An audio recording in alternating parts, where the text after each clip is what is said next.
Jeg skal lave sinusrelationbeviset, og formålet med beviset det er at finde arealet af en vilkårlig trekant. Vi kan se på trekanten her, hvor vi kalder siderne for store A, store B, store C. Og så har vi kaldt den her side for lille p, den over for store B, og den her side for lille c, den over for store C, og lille a, den over for store A. Så har vi indtegnet højden for A og kaldt den for lille h. Vi kender formlen for arealet af en trekant, som er t er lige med en halv gange højden gange grundled.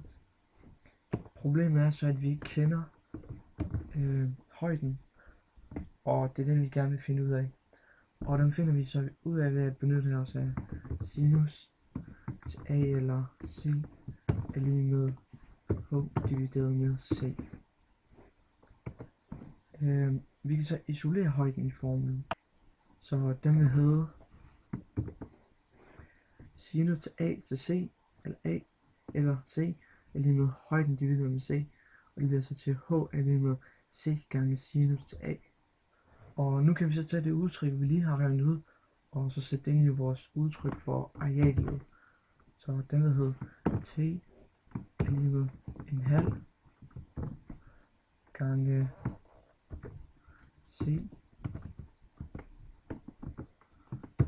C gange B, og så gange sinus til A.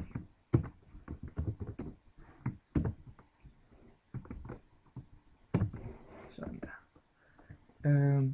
Og det kan vi så gøre for alle vinkler i en trekant, at man så kan finde til sådan en formel. Nu har vi så fundet ud af, at arealet af en trekant, at det er det her udtryk. Man kan så finde arealet ved at tage det her t er lige med en halv gange a gange c til sinus til b, eller ved at t er lige med en halv gange a gange b gange sinus til c. Og nu kan vi se, at alle formler er for det samme, nemlig en vilkårlig trekant.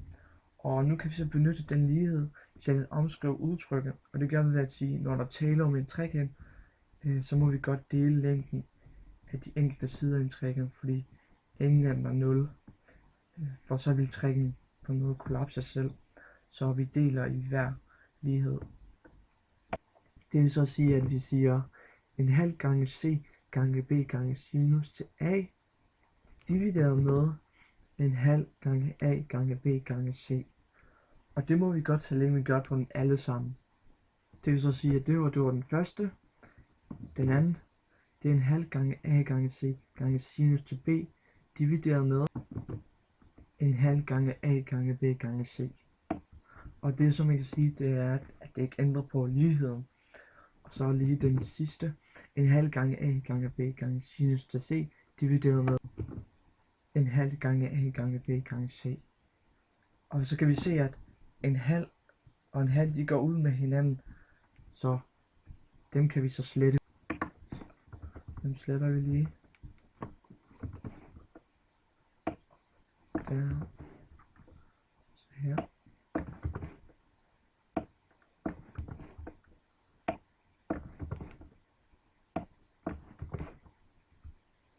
Og så kan vi også se, at i de enkelte steder vil der være flere ting, eller flere faktorer i tæller og nævner, der går ud med hinanden, så dem kan vi også slette. Skal vi se her, det er den første, der går C og C ud med hinanden, og B og B. Og skulle vi lige se, at der var en lille fejl der. Der skulle ikke stå A, men B og B, de går så ud med hinanden. Og så lige den anden, der går A og A ud med hinanden, og C og C.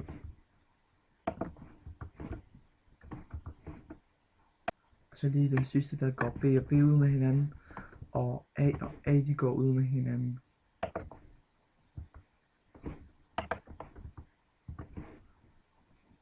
Og nu kan vi så opskrive, de udtryk, hvor tingene vi har forkortet ud af nu er væk, så vi får Så den første, så kan vi se, hvor vi får sinus til a divideret med lille a, sinus til b divideret med lille b, og sinus til c divideret med lille c.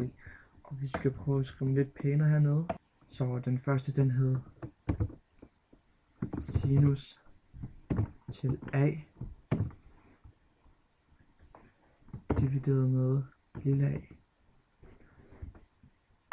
Så skriver vi lige med, og den anden, det var sinus til b divideret med lille b.